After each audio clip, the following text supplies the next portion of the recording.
Samantala, pag-uulat mula naman sa impilan ng DWALFM, Radyo Totoo, CMN Batangas. CNN Live Nation. Renz Belda, magandang araw sa iyo.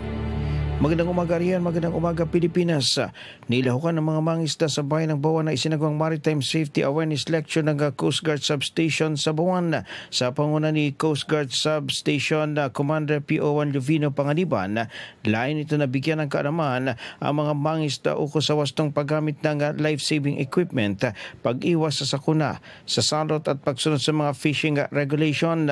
Sa ganyan, inaasahan ng Philippine Coast Guard na mapapalakas ang kamalayan at kahandaan ng mga mangisda upang matiyak ang kanilang kaligtasan habang nasa laot. Mula sa DWALFM 95.9, ito si Renz Belda ng CMN Batangas, nag-uulat live para sa CMN Pilipinas.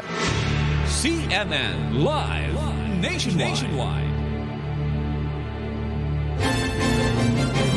Maraming salamat, Renz Belda, mula po sa impilan ng DWALFM, Radyo Totoo, CMN Batangas.